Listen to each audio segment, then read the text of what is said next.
Hello, I'm going to be talking about Time's Up. This is a party game that we have been playing recently. The aim of the game is to be the team with the most correct guesses at the end of 3 rounds. You get a point for every guess that your guesser has got correct. The person given a clue will have 30 seconds, do as many cards as they can. And inside this box you have a bag, if you want to store it in that.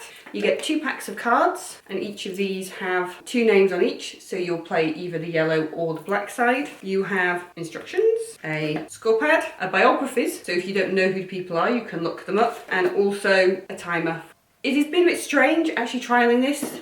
I wanted to get this to play with a large group of people when we go away, which would be mostly adults, but instead, because of the conditions that we're in, I've been playing it with the children, who are 11 and 8, and the box does say that it's 12 plus. The setup of the game is really easy. So you'll deal out the 40 cards, and then if you don't like one, you swap it in the deck until you find a set of cards in your hand that you like.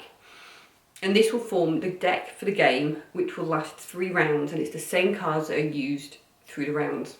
This has been tricky with the children, because there's a lot of people in here who they won't know. So for example, on this card I've got Viggo Mortensen. Although some of them are aimed at children. So for example, we had Flat Stanley when we played before. I haven't come across those books.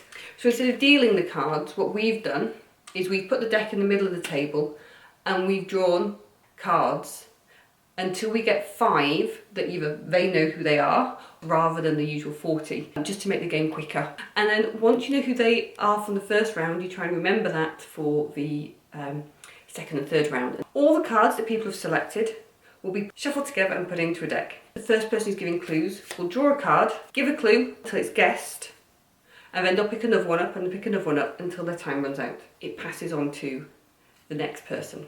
There are 3 rounds, and each round has different ways of giving their clues. And then the one that I'm going to be telling you about it is describing it. It's when you talk about the person and you do, let's say they're a singer, you would describe what type of songs they do maybe. Let me do an example.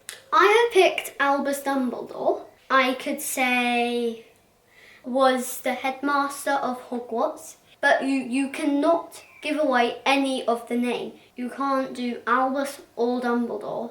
He likes tea, he has a big hat, and he's in Paddington Bear. Alice in Wonderland. Oh, the Mad Hatter? Yes. So at the end of round 1, you get the cards back together, shuffle them, and you start again. In round 2, you can only give 1 word as your clue. So I've got Benedict Cumberbatch here. I could say Sherlock. Bounty. Boba Fett. Shark. Jaws. Porridge. Goldilocks. Snakes. Medusa. After round 2, again, you bring your cards together, shuffle them, and you start again. So in this round you're only allowed to mime. For example, on this card I have Princess Leia and I can do her buns or her fighting with a lightsaber. Oh, Idris Elba. Dusa. Mad Hatter. So each round you score on the score pad, and then the winning team is the team who has the most correct. Our verdict, do we like the game?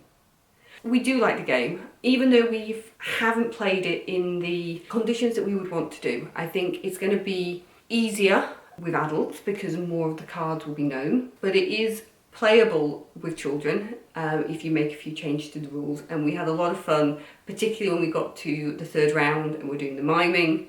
I hope you've enjoyed this review, and please let me know if you played this game or if there's any others that you would recommend to us. And remember to like and subscribe this video. Bye!